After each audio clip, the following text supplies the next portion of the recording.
ಮನೆಯಲ್ಲಿ ಮುದ್ದಾದ ಮಗಳಿದ್ದಾರೆ. So cinema cinema cinema ಪ್ರಚಾರ ಹೀಗೆ ಬ್ಯುಸಿ ಆದರೆ ಅವ್ರಿಗೆ ಹೇಗೆ ಟೈಮ್ ಕೊಡ್ತೀರಾ? ನಿಮ್ಮ ಮಗಳ ಬಗ್ಗೆ, ನಿಮ್ಮ ಪತ್ನಿ ಬಗ್ಗೆ ಈಗ ನೆನ್ಪು ಮಾಡ್ಕೊಳ್ಳೋದಾದ್ರೆ? ಪಾಪ ಅದೇ ಅದೇ ಅದೇ ಪಾಪ ನನಗೆ ಹೇಳ್ತಾ ಇರೋದು.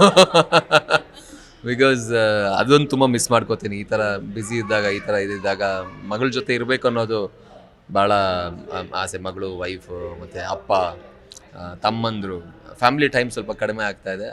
ಬಟ್ ಇನ್ನು ಕ್ರಮೇಣ ಹೋಗ್ತಾ ಎರಡನ್ನೂ ಬ್ಯಾಲೆನ್ಸ್ ಮಾಡಬೇಕು ಅನ್ನೋದು ನನ್ನ ಆಸೆ. ಬಿಕಾಸ್ ಮನೆಯಿಂದ ಬಿಟ್ಟು ಹೊರಗೆ ಬರೋದೇ ಒಂಥರ ಸ್ವಲ್ಪ ತ್ರಾಸದು. ಅಂದರೆ ಅಯ್ಯೋ ಅಂತ ಅವಳು ಬಿಡಲ್ಲ, ಮಗಳು ಬಿಡಲ್ಲ, ಅಳ್ತಾಳೆ ಹೋಗುವಾಗ.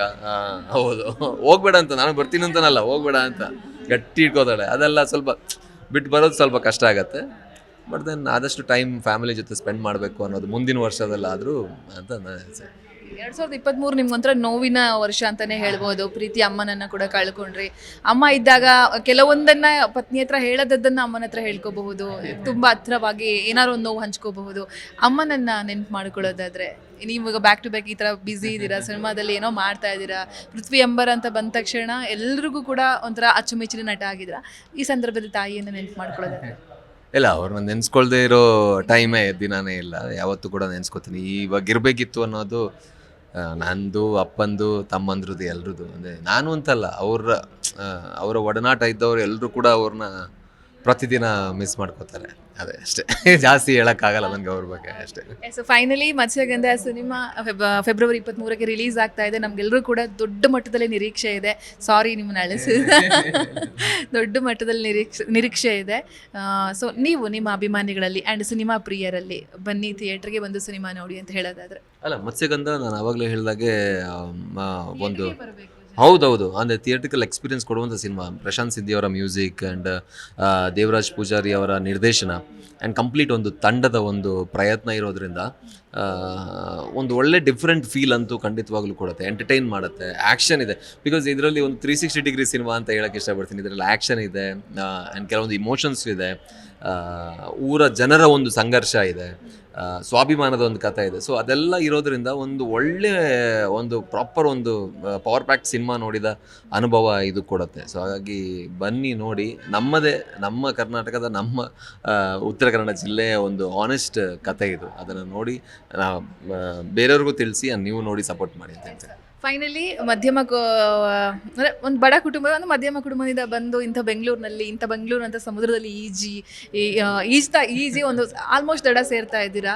ಸೊ ನೀವು ಒಂದು ಸ್ಫೂರ್ತಿದಾಯಕವಾಗಿರಬೇಕು. ನಿಮ್ಮ ಮಾತುಗಳು ಕೈಯಲ್ಲಿ ಆಗಲ್ಲ ಅಂತ ಕೂತ್ಕೋಬೇಡಿ, ಬನ್ನಿ ಏನೋ ಒಂದು ಮಾಡಿ ಅಂತ ಹೇಳೋದಾದ್ರೆ, ನಿಮ್ಮನ್ನ ಎಕ್ಸಾಂಪಲ್ ಕೊಟ್ಬಿಟ್ಟು ಹೇಳೋದಾದ್ರೆ ಏನು ಹೇಳ್ತೀರಾ ಫೈನಲಿ? ಅಂತ ಎಕ್ಸಾಂಪಲ್ ನಾನು ಇನ್ನೂ ಆಗಲಿಲ್ಲ. ಬಟ್ ಎಲ್ಲರಿಗೂ ನಾನು ಹೇಳೋದೇನಂತ ಹೇಳಿದ್ರೆ, ಅದೇ ನೀವು ಈಜೋ ಒಂದು ಮಾತು ಹೇಳಿದ್ರಿ, ಖಂಡಿತವಾಗ್ಲೂ ತುಂಬ ಶಾರ್ಕು, ತಿಮಿಂಗ್ಲ ಎಲ್ಲ ಇರುತ್ತೆ. ಈಜ್ತಾ ಇರಿ ಅಷ್ಟೇ, ಅದು ಮುಖ್ಯ. ಯೂಶ್ವಲಿ ಏನಾಗುತ್ತೆ ಅಂತ ಹೇಳಿದ್ರೆ, ಕಡಲಲ್ಲಿ ಈಜೋದನ್ನು ನಿಲ್ಲಿಸಿ ನದಿಯಲ್ಲಿ ಈಜೋಣ ಸಾಕು ಅಂತ ಹೋಗ್ತಾರೆ ಎಲ್ಲರೂ. ಆ ಥರ ಮಾಡೋಕ್ಕೆ ಹೋಗ್ಬೇಡಿ. ಬಿಕಾಸ್ ನದಿಗೆ ಹೋಗೋದಕ್ಕೆ ತುಂಬ ದೂರ ಇದೆ.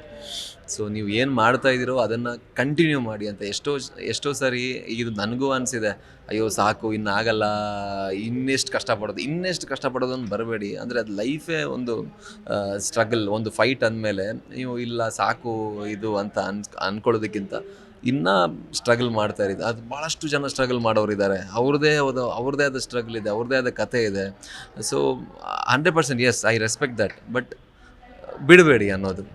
ಕೊನೆವರೆಗೂ ಲೈಫ್ ಅನ್ನೋದೇ ಹೋರಾಟ ಅಂದಮೇಲೆ ಈ ಹೋರಾಟ ನಿಲ್ಲಿಸೋದೇನಕ್ಕೆ ಅಲ್ವಾ? ಲೈಕ್ ಮಿಕ್ಕಿದೆಲ್ಲ ಓಕೆ, ಹೋಲ್ಡ್ ಆನ್, ಅದು ಇಂಪಾರ್ಟೆಂಟ್. ಪೇಷನ್ಸ್ ಅದು ಇಂಪಾರ್ಟೆಂಟ್. ಸೊ ನಮ್ಮ ಫಿಲ್ಮ್ ಇಂಡಸ್ಟ್ರಿಯಲ್ಲಂತೂ ಪೇಷನ್ಸ್ ತುಂಬ ಅಂದರೆ ತುಂಬ ಬೇಕು. ಹಾರ್ಡ್ ವರ್ಕ್ ಮತ್ತು ಈ ಥರ ಒಂದು ಪೇಷನ್ಸ್ ಅನ್ನೋದಿದ್ದರೆ ಒಂದಲ್ಲ ಒಂದು ದಿನ, ಬಿಕಾಸ್ ಯಾರನ್ನೂ ತಡೆಯೋಕ್ಕಾಗಲ್ಲ. ಈಗ ಇರುವಂಥ ಕಾಲಘಟ್ಟ ಇದೆಯಲ್ಲ, ಸೂಪರ್ ಇದು. ಅಂದರೆ ಮೊದಲು ಪ್ರಾಯಶಃ ಫಿಲ್ಮ್ ಇಂಡಸ್ಟ್ರಿ ಆದ ಕೋಟೆ ಥರ ಇತ್ತು, ಅದನ್ನು ಭೇದಿಸೋಕ್ಕೆ ಆಗ್ತಿರಲಿಲ್ಲ. ಈಗ ನಿಮ್ಮ ಹತ್ರ ಟ್ಯಾಲೆಂಟ್ ಇದೆಯೋ ನೀವೇ ಏನಾದರೂ ಮಾಡ್ಬೋದು. ಯೂಟ್ಯೂಬು, ಇನ್ಸ್ಟಾಗ್ರಾಮ್, ತುಂಬ ಸೋಷಿಯಲ್ ಮೀಡಿಯಾ, ತುಂಬ ಒಂದು ವೈಡ್ ಸ್ಪೆಕ್ಟ್ರಮ್ ಇರೋದ್ರಿಂದ ನಿಮ್ಮ ಹತ್ರ ಪ್ರತಿಭೆ ಇದ್ದರೆ ಹೇಗಾದರೂ ಮಾಡಿ ನೀವು ಮುಂದೆ. ಅದಕ್ಕೆ ಭಾಳಷ್ಟು ಜನ ಎಕ್ಸಾಂಪಲ್ಸ್ ಇದ್ದಾರೆ. ಅಂದರೆ ಅವರಾಗೆ ಏನೋ ಒಂದು ವೀಡಿಯೋ ಮಾಡಿಕೊಂಡು ಆಮೇಲೆ ಮೇನ್ ಸ್ಟ್ರೀಮಿಗೆ ಬಂದು ಸ್ಟಾರ್ ಆಗಿರೋರು. ಸೊ ಹಾಗಾಗಿ ಈಗ ಒಂದು ಪ್ರಾಪರ್ ಕಾಲಘಟ್ಟ, ಯಾರು ಬೇಕಾದರೂ ಏನು ಬೇಕಾದ್ರೂ ಮಾಡ್ಬೋದು. ಸೊ ಮಾಡಿ ಅನ್ನೋದು ಹೇಳಿದ್ರೆ ನನಗೂ ಈ ಒಂದು ಮೋಟಿವೇಶನ್ ಬೇಕು. ಅಂದರೆ ನಾನು ಸುಮ್ಮನೆ ಕೂತಿರ್ತೀನಿ, ಬಟ್ ನಾನು ಏನಾದರೂ ಮಾಡಬೇಕು, ಪ್ರತಿಯೊಬ್ಬರು ಏನಾದರೂ ಮಾಡಬೇಕು ಅನ್ನೋದು ಅಷ್ಟೇ. ಜಿ ಕನ್ನಡ ನ್ಯೂಸ್ ಈಗ ನಿಮ್ಮ ಮನೆಯಲ್ಲೇ ನೋಡಿ. ಎಲ್ಲ ಕೇಬಲ್ಗಳಲ್ಲಿ ಈಗ ಲಭ್ಯ. Sun Direct 292, Jio TV 1334, U digital 162, City cable 51, GTPL 17, Abhishek cables 821, Rock Line telecommunication 51, Shri Basaveshwara number 60, Vinayaka digital number 53, In digital number 896ರಲ್ಲಿ. ನಿಮ್ಮಿಸ್ತದ ಜಿ ಕನ್ನಡ ನ್ಯೂಸ್ ನೋಡಿ ಆನಂದಿಸಿ.